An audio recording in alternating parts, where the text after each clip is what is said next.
Olá, mulheres de Deus, tudo bem com vocês? Deus abençoe a vida de cada um de vocês.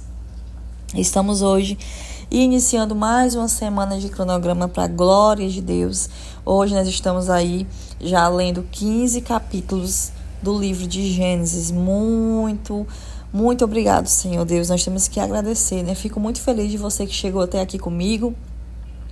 Você que vai vir a ouvir esse resumo um pouquinho depois, não fique triste, você está no seu tempo, louvado seja o nome do Senhor. Não desista, não deixe o inimigo te parar de dizer que você ficou para trás, tá? Tudo no tempo de Deus. E aí, mulheres, aqui estou eu, né? Quem ouviu o resumo do capítulo 14, sabe que eu pedi oração pela minha garganta, estou aqui com a garganta inflamada, gripadinha, a voz pode falhar a qualquer momento, uma tossidazinha aí em qualquer momento, mas é isso, vamos que vamos, em nome de Jesus. Mulheres, Gênesis capítulo 15, capítulo 16, né? Na verdade, hoje são 16 capítulos. E nós vamos ver no capítulo 15 sobre como Deus vai animar Abraão, lhe prometer um filho. Eu quero chamar a sua atenção para algo importante que vai te ajudar, não só nesse capítulo, mas por toda a leitura da Bíblia. Quando no capítulo 15 vai começar assim: depois destes acontecimentos. Vamos supor, mulheres, que nós não estamos lendo todos os capítulos um após outro. Que por algum motivo você houvesse caído aqui no capítulo 15 de Gênesis, você viu no devocional, alguém mandou você ler. Enfim, se você começa lendo o capítulo 15 e diz depois destes acontecimentos, é importante entender que acontecimentos. Fazer perguntas ao texto, que acontecimentos? Então, existe algo que eu preciso saber que aconteceu no capítulo 13 ou no capítulo 14, para depois nós chegarmos até aqui. Porque se a Bíblia diz depois destes acontecimentos, é porque é importante. Nesse caso, o que aconteceu antes do Senhor prometer um filho a Abraão, do Senhor animar Abraão? Aconteceu que Abraão teve que salvar o seu servo, o seu sobrinho Ló. E mais importante ainda, ele teve um encontro com Melquisedeque, que era alguém que representava o próprio Cristo, né? Como eu falei para vocês, foi abençoado por ele. Então, isso é importante para nós entendermos. E aqui, então assim, por que Deus precisa animar Abraão?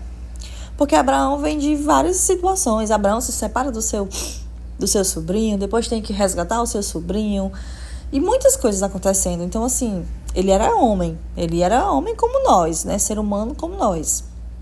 Então ali ele estava abatido, entristecido, e o Senhor precisou animar Abraão.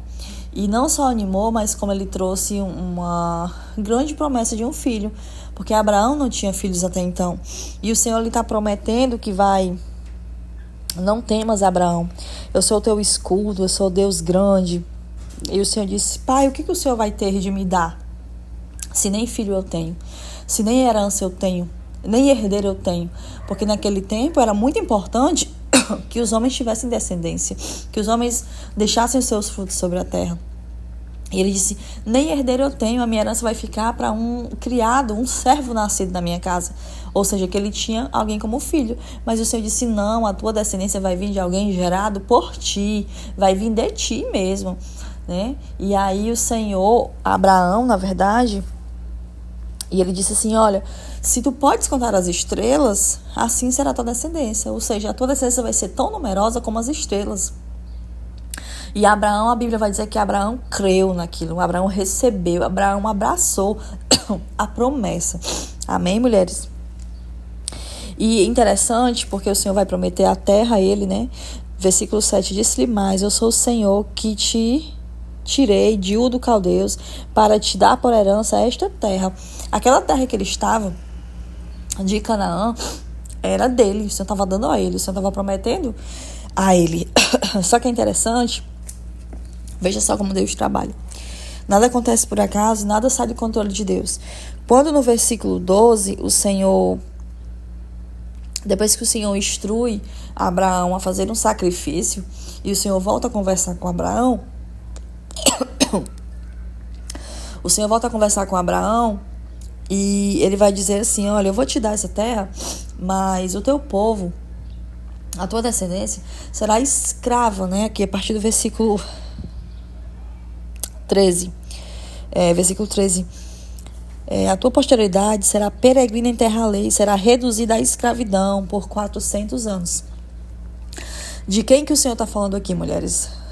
O Senhor está falando do povo que foi escravizado no Egito. Aquele povo que mais lá na frente nós vamos ver que o Senhor levantou Moisés para tirar aquele povo do Egito, que vai peregrinar no deserto por 40 anos, depois vai em direção à terra prometida. É esse povo aqui que o Senhor está falando, que é descendente de Abraão. O povo que foi escravizado no Egito, eles são descendentes de Abraão, eles são da nação de Israel, eles são do povo de Deus. E aí, mulheres, já fica bem claro quando o Senhor diz que essa terra está dando a Abraão. Quando nós começamos a estudar, quando nós formos começar a estudar lá na frente e nós tivermos que ler a respeito de os soldados, os guerreiros, né, do povo de Israel lutando com outras nações, não é que o povo de Israel era mau, eles não estavam tomando terra de ninguém, eles estavam apenas resgatando o que era deles, que o próprio Deus deu há muito tempo atrás a Abraão, que no caso aqui nós estamos lendo agora, certo? E no capítulo 16, mulheres, nós vamos ver sobre Sarai e Agar, que é justamente que o Senhor prometeu um filho a Abraão, mas o Senhor prometeu um filho dele mesmo, e não era que ia precisar dar o seu jeitinho brasileiro, né? O Senhor estava dando o filho a Abraão no tempo dele, do jeito dele. Mas Sarai, aqui nessa época, nós vamos ver que nessa altura do campeonato, Sarai ela não era tão velha ainda como ela vai ter Isaac, que é realmente o filho da promessa na sua velhice. Ela não era tão velha quanto, né? Mas aqui nós vamos ver que já era em um momento em que com certeza ela já estava frustrada e que ela achou, não, eu não vou conseguir. Não vai dar para mim, então assim, eu vou deixar meu filho sem descendência, eu vou deixar meu marido sem descendência. E ela tentou fazer do jeito dela. Ela deu a sua escrava, né? Porque assim, a escrava é minha, então o filho eu também posso ter como meu. Só que Sarai, ela não mediu as consequências. E Sarai dá a sua escrava egípcia para Abraão. Ela concebe, engravida. Só que ela vai se sentir agora superior. Porque, veja só, era uma mulher, que até então era uma escrava, era uma serva de uma senhora, mas agora ela está tendo a oportunidade de dar um herdeiro, e não é qualquer herdeiro, né? É aquele que o Senhor prometeu que daria. Só que ela estava enganada. Não era aquele, porque o Senhor tinha outros planos, tinha outros meios para realizar a sua promessa na vida de Abraão. Então começa ali um conflito entre Sarai contra Agar, que é a sua serva que engravidou, com Abraão. Sarai vai reclamar para Abraão sobre a sua escrava e ele vai dizer, olha, se vira. Em outras palavras, ele vai dizer isso aí no versículo, entre o versículo 5 e 6, né? Ele vai dizer, olha, faça o que te bem parecer. E Sarai vai humilhar Agar de forma que ela vai fugir da presença de sua senhora, né? E ela vai ali caminhar errante por terras secas. E ela vai sair grávida por ali e tendo achado o anjo do Senhor junto a uma fonte de água no deserto, junto à fonte do caminho, disse-lhe Agar, serva de Sarai, de onde vens e para onde vais? Ela respondeu, fujo da presença de Sarai, minha senhora. Então lhe disse o anjo do Senhor, volta para a tua senhora e te humilha sobre as suas mãos. Ou seja, o anjo estava mandando ela regressar, ela voltar de onde ela estava vindo. Né? Só que ele fala isso, mas ele também vai trazer uma promessa da parte do Senhor para a vida de Agar, né? Porque ali Agar sofrendo no deserto, precisando até de água, Agar achava que era o fim. Meninas, desculpa, eu estou me atrapalhando muito hoje, mas é porque minha garganta realmente não está ajudando. E aí o anjo vai trazer ele também uma promessa sobre a vida daquele descendente, porque assim, não era o filho da promessa de Abraão, mas era um filho, era também um descendente, de forma que o anjo ele vai também associar ali, né, a aliança que Deus tem com Abraão e com todos aqueles que vão vir através de Abraão.